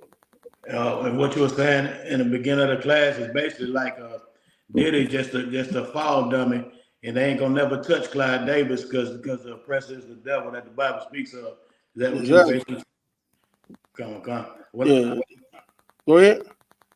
So like I said, if I may, I was just gonna say them Edomites, Esau is a devil in so many ways, because like I was just sitting there thinking about Hugh Hefner. He had a lot of strange things going on, and for the longest till he died, the world just big up to him on all his sexual deviance and escapades things he had going on. Nobody never said nothing criminal about Hugh Hefner. I ain't saying did it right. I'm just saying like the devil the white man's the devil. It's like Exactly. And you know who else was? You know who was at his parties? Bill Cosby. Bill Cosby, come sir. Yeah, he was at his parties. So where do you think he learned this stuff with the peel? What made him peel Cosby? Where do you think he learned that from? Right. All right. But what they always do, they hold themselves not guilty of none of this stuff. They don't go to jail. They don't go like to see Epstein and Weinstein and all of them. Go to jail is a rarity. Just because you see that one go to jail, for every one that go to jail, there's probably about 1,000 other ones. All in there. Jared Fogle from Subway, right? He was in child, and he had child, situations going on. Y'all remember Jared Fogle from Subway? Nah, sir. You don't remember the Subway commercials? They had this dude that was saying he lost all his weight eating Subway. And they all got behind him and backed him up and all of that. All of a sudden, you're like, who is this dude? He just got famous from doing Subway. Became a multimillionaire. And then it started coming out, he ain't even lose weight from eating Subway. Just like a devil to lie. All right? That's right. And then he ended up going to jail for child, situations. All right? You about to say something up?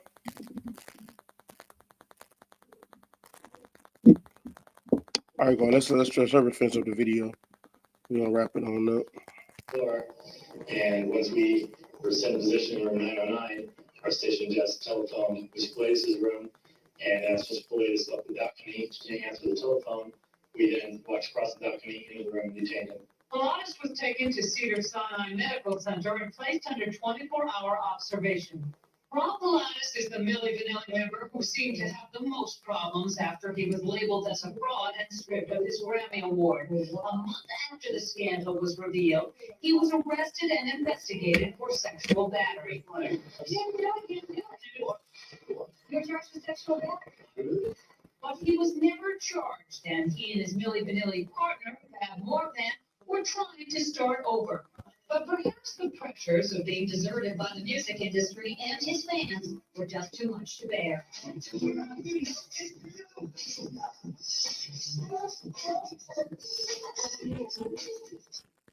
Rob Pilatus told the LA Times that he was constantly approached by former fans who were angry that they had been duped. And even tougher for him was that his family back in Germany was getting harassed as well.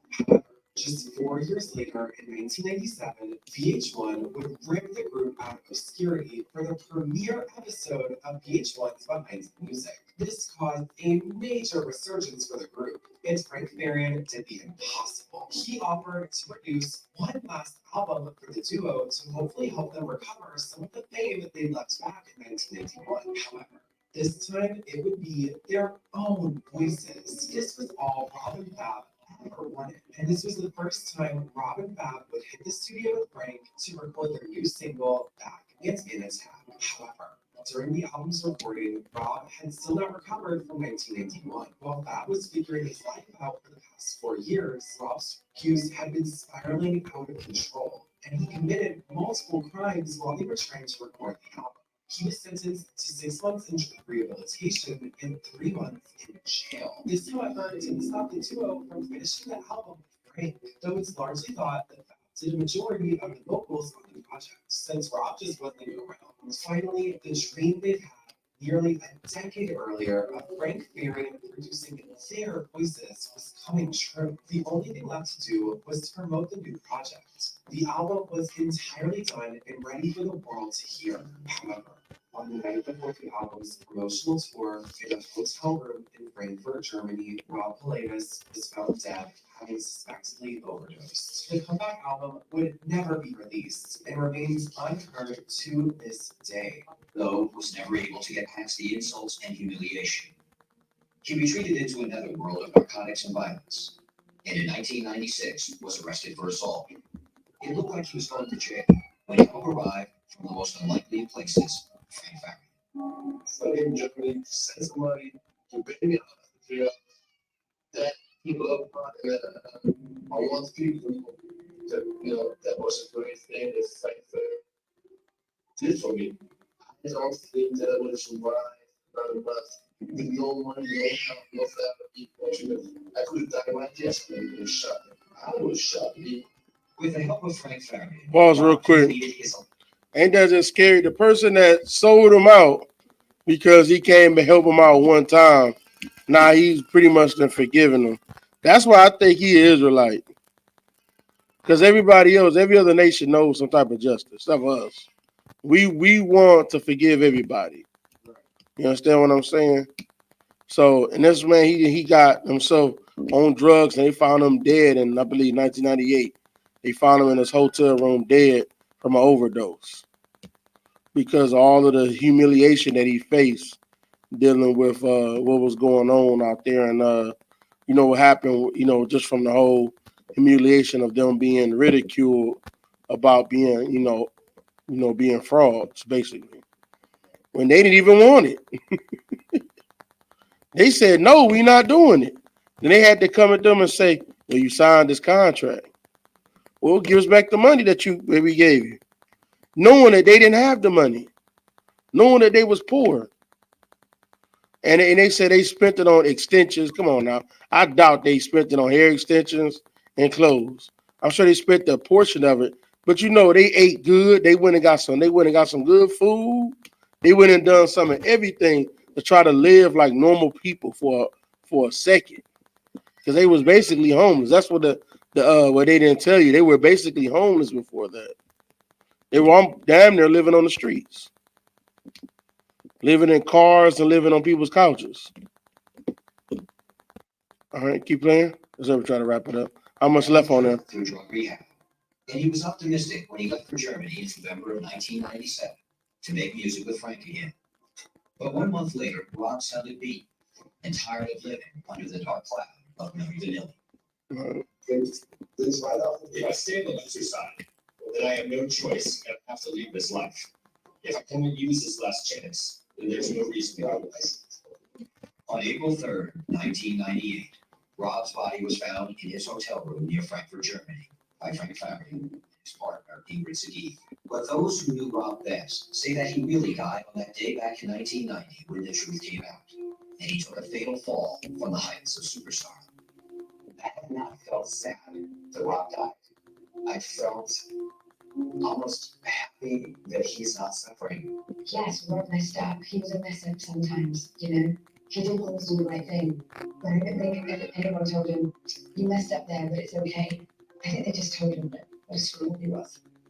Rob and Fabrice never had the chance to heal their friendship, but Fabrice says he knows that Rob will never really be that far away. We came from the same place, we grew up together. We survived together, so we were like brothers. I will always have that bond with him because he's a big part of my life. The rest of the concept.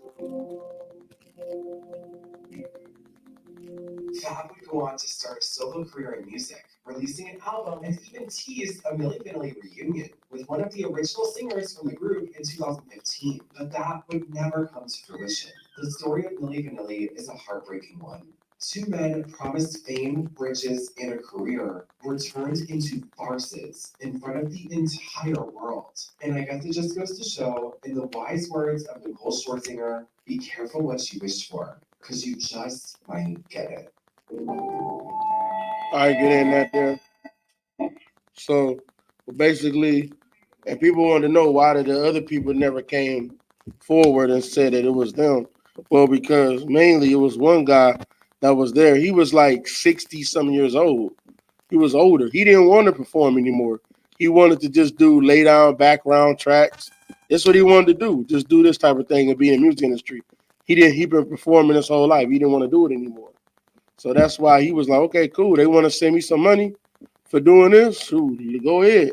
I ain't got to perform. I go sing a little song, write a little song or whatever, and I go back with my grandkids. That's how he was feeling, right? So that's why they never spoke out like that. All right. Anybody got any questions at all? Salaki Adawan. Go ahead. We let that picture slide by real quick without saying anything. That brother was leaning on the chest of RuPaul. Who was that? I didn't see it. Salaki. That brother that passed away of the group. Yeah. You know, there was a picture of him in the video leaning on the chest of RuPaul. Yeah. And RuPaul is a man. You. God, that's absolutely right. I mean, he faking it too. You know what I'm saying? So, that just is what it is. Like, but just like RuPaul was probably, trying to say that's YouTube friendly, but he was probably messed with as growing up. So was probably these two here. That's probably why they had these metrosexual type of, looks about them. You know what I'm saying? They might have not been, 100%, purple community, but they were probably, I think the word they would use was queer. Y'all know that word before, queer? It don't mean that you necessarily all the way there, but you friendly with them. I think that's what it means. I don't know.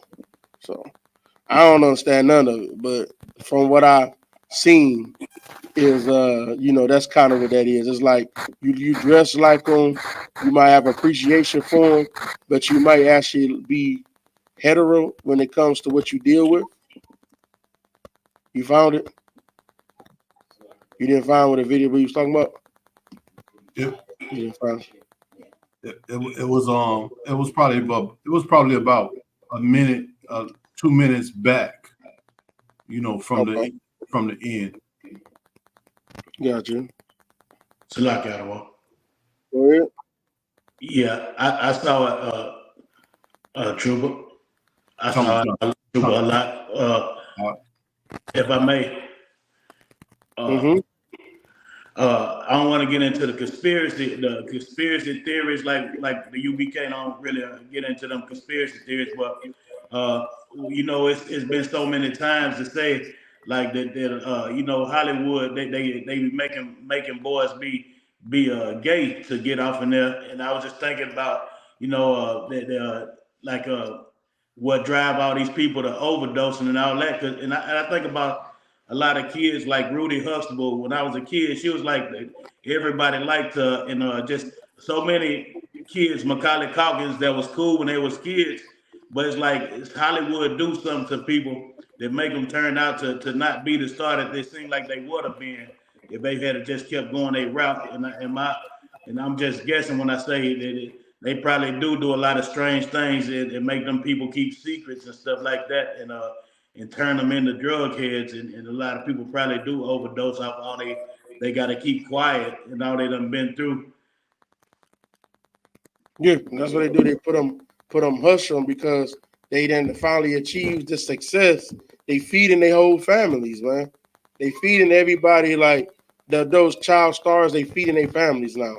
So yeah, they don't want to give that up to go back and be homeless. That's what Robin Fab. They didn't want to give all that up to go back to be homeless. They didn't already. You didn't already like, and this goes to show you that once you compromise yourself, that it leads to further compromises. That's what happens even with the Christian church. They compromise themselves at one time, and they keep compromising themselves. You understand? So, any other questions at all?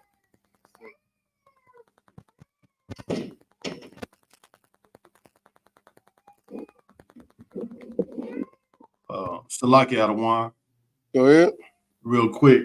I don't know if y'all remember that children's TV show called Saved by the Bell. Yeah, I remember it. But it was a black sister. Her name, I believe, her name was Lark Vorchis. That's her real name. Yeah. And this sister, was beautiful, and if you look at the pictures of her, like in the last 10 years, there's some horrible pictures out there, and that just goes, what Triple Yaqua was saying about how Hollywood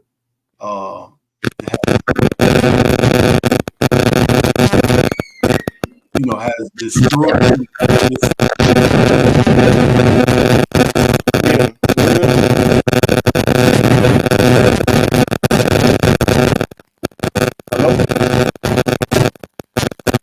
Hello, Salaki, the one we got some static going on, but okay, it's better now. But yeah, I was just saying that just goes to show, the damage that Hollywood has done to a lot of child stars.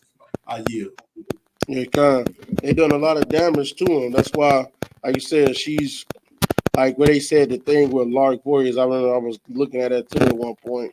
They said that she has a lot of mental. Even though this is a very beautiful sister, like one of the prettiest sisters that was around on TV during this time. Very pretty sister. But she had mental issues. She had things going on. Like a lot of them, very bad. So what do you think a lot of that probably came from? Right. A lot of that probably came from them execs. Because if they want to sleep with boys, why would they want to sleep with a pretty girl? Right. They like all of it. They, whatever floats they boat. They want to sleep with a, lack a better term, a pretty boy. Why would they want to sleep with a pretty girl? I mean, it's just Tuesday. You know what I'm saying? All right. Any other questions at all? I'm just going to wrap this thing up.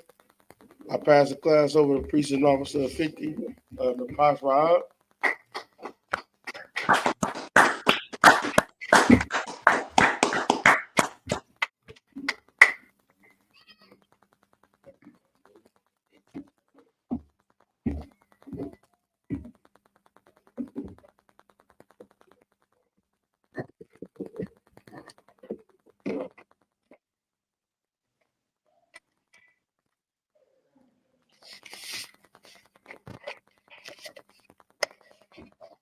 This is the ISUPK security announcement. We are the I.S.U.P.K, started out at 1 West 125th Street, Harlem, New York, under the Commander General YAHANNA. Rule for new brother and sister. When a new brother or sister comes into the school, they are off limits for 6 months. They are to be saluted only. They are here to shed themselves with the world. If they need transportation, the teacher will arrange it. After 6 months, if a brother or sister has an interest in a particular person, he or she must get permission from the head to speak to a brother or sister. There is another 6 months in which the brother and sister will court each other. After this 6-month period, the brother and sister will get permission from the head to marry. Tithe, which is a commandment, found in the book of Numbers, chapter 18, verse 21, and the book of Malachi, chapter 3, verses 8 through 10. Ma'ashara means tenth in the Hebrew. 10% of every penny of any increase the Lord gives you. Give to the Treasury Department or teacher. Priest fund, free will offering for priests, not mandatory. Whatsoever amount you would like. Upcoming holy convocations. we are currently in the Feast of First Fruits. That lasts a span of 50 days, and we will be doing the closing of the Feast of First Fruits on Salakia on when it started. There we go. June 17th, 2024. Akim and Akwathian, you can check the bulletin board in the hallway for any updates in the school. If anyone wants to be a trooper in the school, you can start wearing all black boots, pants, shirt, headband, and scarf. With that, we'll give one courtesy salute to the teacher, men of Israel, Amijah, Shabbat, Amijah, Barak, Yahweh Hashem Yahweh Shai Barak Tah. What we said to you in English is, may the Lord bless you in the name of Christ. Yad Yamatat means hands down. We'll give one courtesy salute to the sisters online, men of Israel, Amijah Shabbat, Amijah, Barak, Yahweh Shamar Alatah Hashem Yahweh Shai. What we said to you in the English is, may the Lord watch over you in the name of Christ. Yad Yamatat means hands down. Class dismissed.